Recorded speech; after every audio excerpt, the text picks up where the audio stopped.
Dunia berdepan krisis makanan dengan harga melambung tinggi, sesuatu yang tidak pernah dilihat sebelum ini, sekaligus menjejaskan jutaan penduduk di seluruh dunia. Laporan Global Krisis Makanan 2022 GRFC yang dikeluarkan baru-baru ini mendedahkan hampir 200 juta penduduk di 53 negara atau wilayah tidak mempunyai jaminan kelangsungan bekalan makanan dan memerlukan bantuan.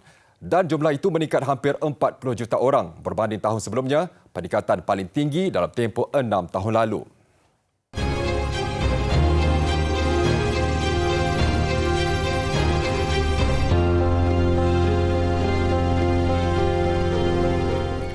Peningkatan jumlah besar itu menimbulkan kebimbangan pelbagai pihak di seluruh dunia.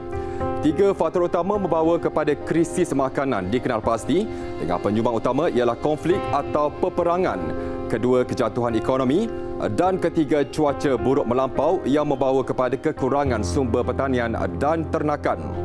Jadi pada tahun ini 2022 ini kita sudah mengalami kesan-kesan awal yang mana proses untuk ke arah krisis sepenuhnya akan berlaku tidak lama lagi. Dan perkara ini sebenarnya adalah merupakan satu fenomena yang bukan sahaja berlaku di dalam negara kita tetapi ianya bersifat global. Melalui satu laporan yang disebut sebagai Global Research on Food Crisis yang dikeluarkan oleh PBB pada tahun ini, yang mana rekodnya adalah pada tahun 2021 dan 2022, dapat dilihat bagaimana trend ataupun perkembangan berkaitan dengan krisis makanan ini menjadi semakin membesar dan ianya dijangka akan memberikan impak yang cukup signifikan. Laporan Global Krisis Makanan 2022 GRFC turut mendedahkan senarai negara yang terjejas dengan Republik Demokratik Kongo pada kedudukan teratas dengan 27.2 juta penduduk. Diikuti Afghanistan 22.8 juta penduduk, Habsyah 16.4 juta, Yaman 16.1 juta, Syria 12 juta dan Sudan 9.8 juta penduduk.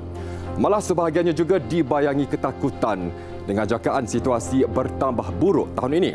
Ekoran pergolakan akibat peperangan di Ukraine sejak 24 Februari lalu. Pergolakan itu membawa impak drastik kepada dunia dengan kesan buruk ke atas 3 sektor utama iaitu makanan, tenaga dan kewangan. Dan sudah pastinya yang paling terkesan negara-negara miskin sedia ada yang telah pun terbeban dengan kemerosotan ekonomi akibat pandemik COVID-19. Pergolakan di Ukraine juga membawa sekatan demi sekatan dilakukan blok-blok tertentu sekaligus menyaksikan larangan import ekspor dikenakan ke atas pelbagai produk, terutamanya minyak dan makanan. Ia mencetuskan kekurangan bekalan makanan dan lonjakan harga serta mengakibatkan negara-negara lain menyekat ekspor mereka bagi mengawal industri makanan serta menjaga dan menjamin keperluan domestik mereka. Bermula dengan Rusia dan Ukraine yang menyekat ekspor bijirin, ia kemudian disusuli negara-negara lain.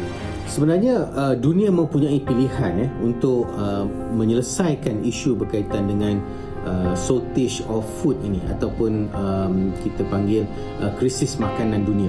Antara caranya adalah setiap negara di dunia termasuklah Malaysia pada ketika ini perlu memperkukuhkan industri makanan tempatan, apa yang disebut sebagai food security. Kita dapat lihat bahawa dunia akan datang ini bukan lagi berasaskan kepada demand untuk minyak ataupun untuk kenderaan ataupun untuk pembangunan, tetapi lebih kepada keperluan kepada makanan dan juga air yang bersih.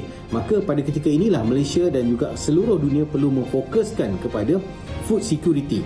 Kerana jika food security ini tidak diperkukuhkan, kita akan terus-terusan bergantung kepada import, dan apabila negara-negara luar memberhentikan ekspor, maka secara automatik kita akan terkesan teruk dan juga akan mengganggu the whole system yang sudah dimiliki oleh negara ini. Ikuti siri kedua laporan krisis makanan dalam berita utama esok.